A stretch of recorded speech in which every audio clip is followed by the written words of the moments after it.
Ito mga tol, 435 yung akin, tapos yung babayaran niya ay 548. So papunta siyang 5-star terminal Cubao mga tol. So ayun. So ayun mga tol, first trip dito, unang biyahe. Ganito kasi ako mga tol eh. Ay, wait lang. Sa unang biyahe kasi, sa bahay lang muna ako nagkakape, nag-aalmusal. Habang nag-aantay ng booking. So ay may pumasok papuntang Cubao. Madalas kasi sa first trip ko papuntang Cubao, Makati, airport, ganoon po. So ay mga tol, sabahan nyo nga pala ako kung makamagkano ako ngayong araw, Lunes. So bali, alas 7 na ako mga tol, mag-alas 8 na ako bumabiyahe.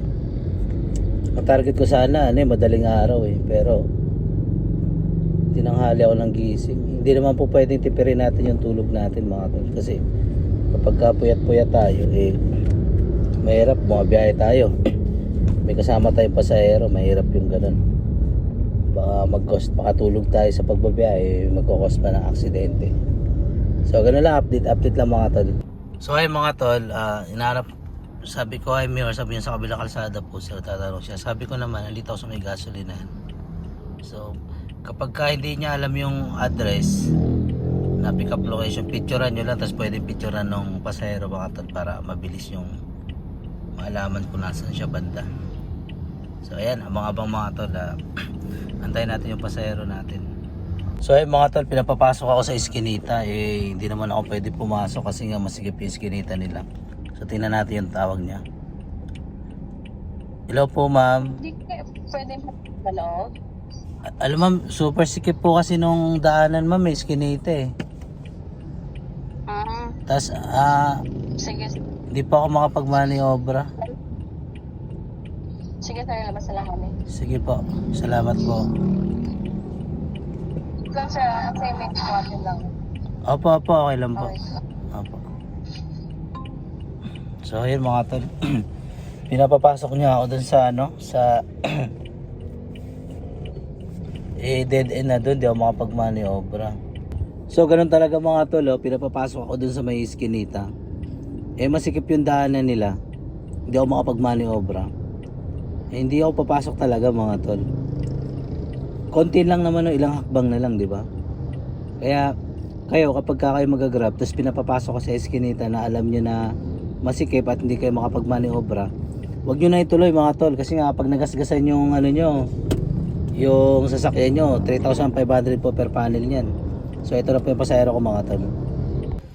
So ayun mga tol, galing akong 5-star kanina. Galing akong Cubao kanina mga tol, pinasukan na ito 167 dito sa Camp Crame mga tol.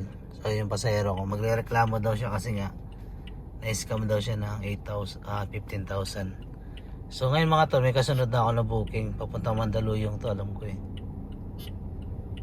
Layo ng pico, 170 to mga tol yung sa akin. Tapos yung babayaran niya 217. So tingnan natin, puntahan na natin mga tol. Dito lang dito sa loob sa PNP Road 6 West Crime. So ayun mga tol, puntahan natin.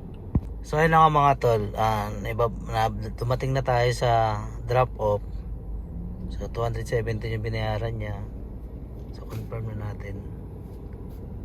So bali, tingnan natin kung may nakuha natin incentive. May incentive kasi ito eh. Bali naka 700 na tayo incentive na ito. Tingnan natin incentive. Kailangan kasi makatatlong biyahe tayo ito. Incentive niya ay 200 pesos o 200 din to mga tol. Nakuha natin yung 3 rides na complete natin mga tol. So ayan, tapos tingnan natin yung completion rate natin. Kailangan kasi mataas yung completion rate 84 ang baba mga tol. Dapat 85, huwag siyang bumaba ng 85. So para maibigay yung ating tawag dito, yung incentive. So ayan, abang-abang ulit tayo mga tol. Nandito tayo sa subdivision. So abang tayo kung may papasok ba o wala. So ayun na mga tol, ibaba na natin yung ating passengers. So bali babalik tayo. Walang pasahero dito, walang kasunod. Balik tayo.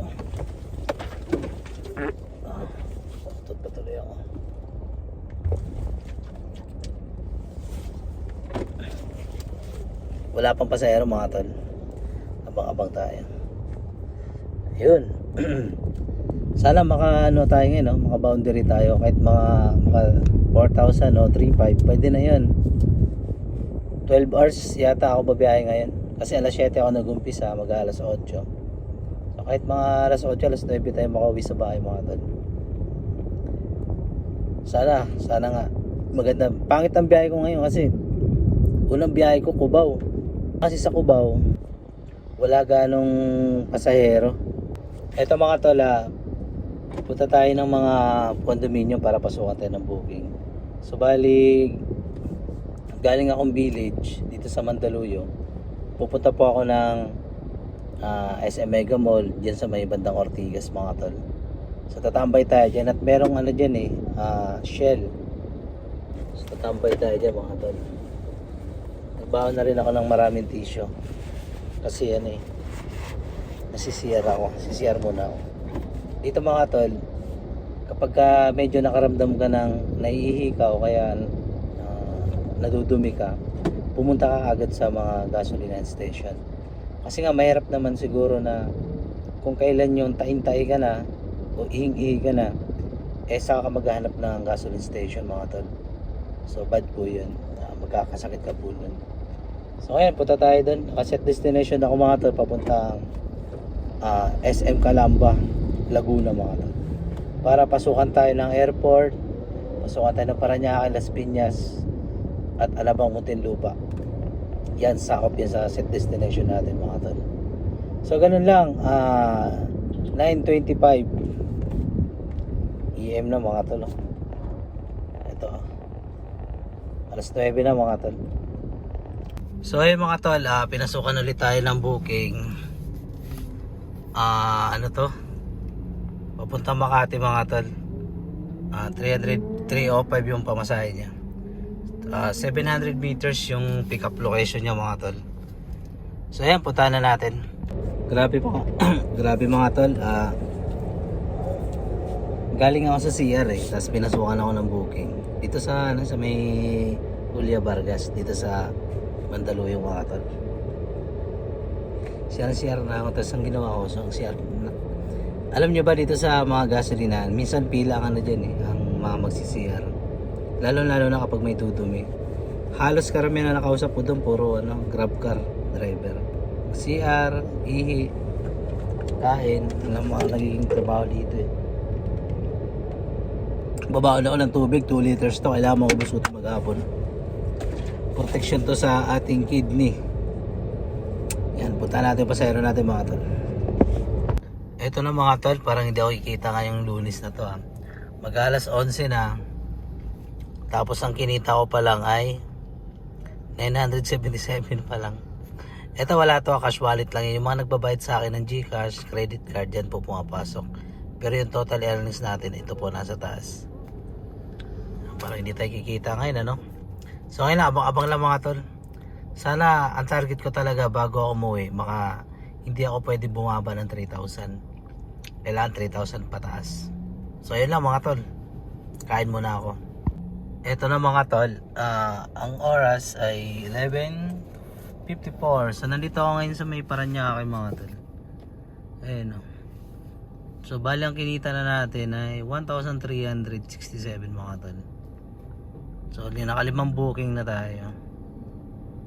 Yun. So ngayon mga tol, antay-antay ulit tayo ng panibagong booking. You receive these tips. May tips pala ako mga tol. Tingnan natin. Okay. Antay-antay lang mga tol. So ang gagawin ko ngayon ay So ito na nga mga tol. Dito na ako ngayon sa may Parañaque. Nag-drop off ako. Wala pa papasok na booking. So ang gagawin ko, kakain muna ako. Ibaon ako dito nga pandesal Kailangan nyo kasi yan. Kasi kapag hindi kayo nagbaon, kakasakit kayo ng ulcer mga tol.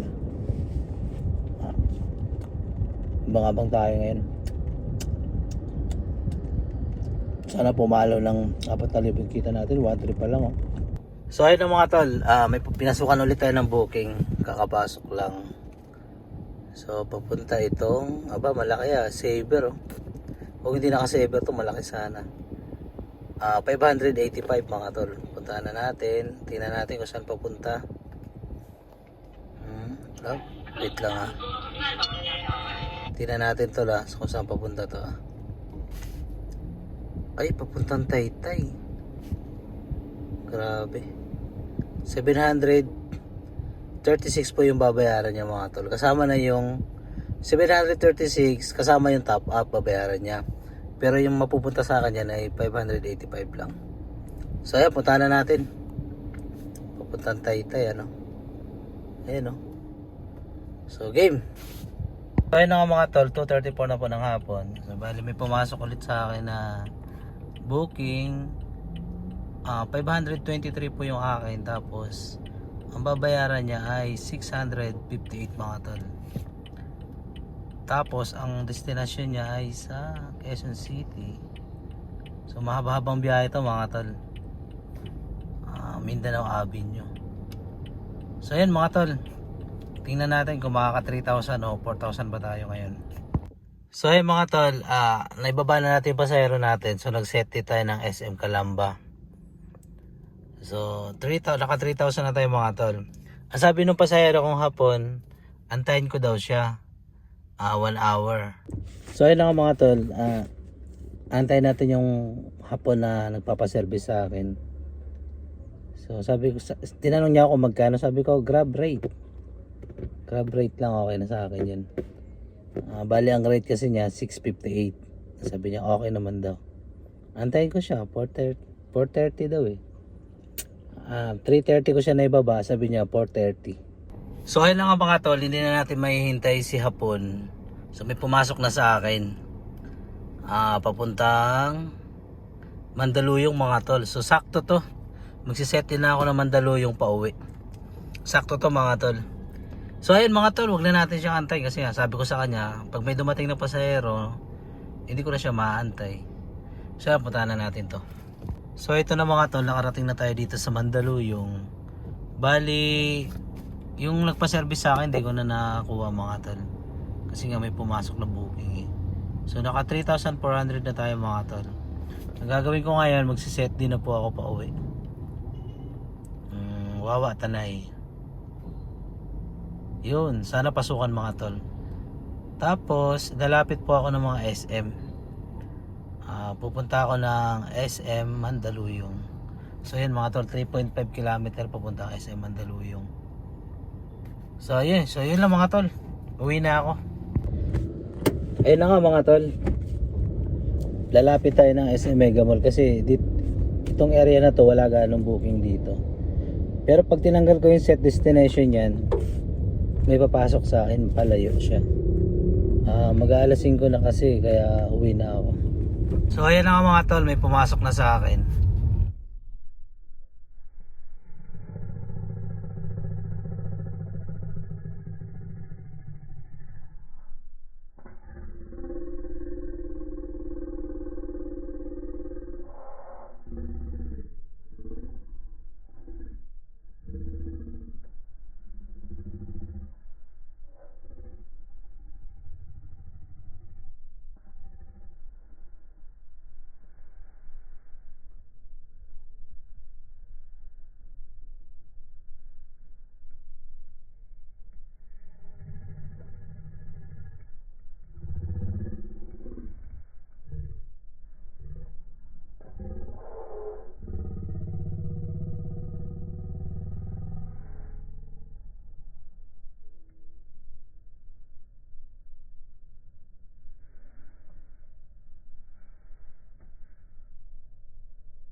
So ayan mga tol.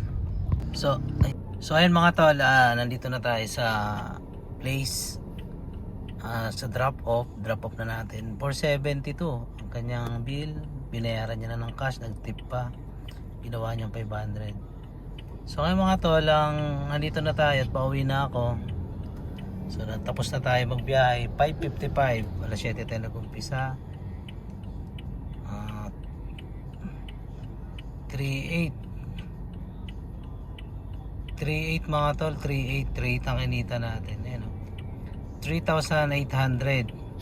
Nag-umpisa tayo ng alas 7.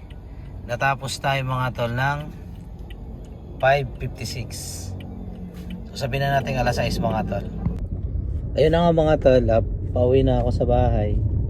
Ayun mga tol, wala na rin akong gas, so kailangan ko mag-gas. Bali, naka 3,800 ako.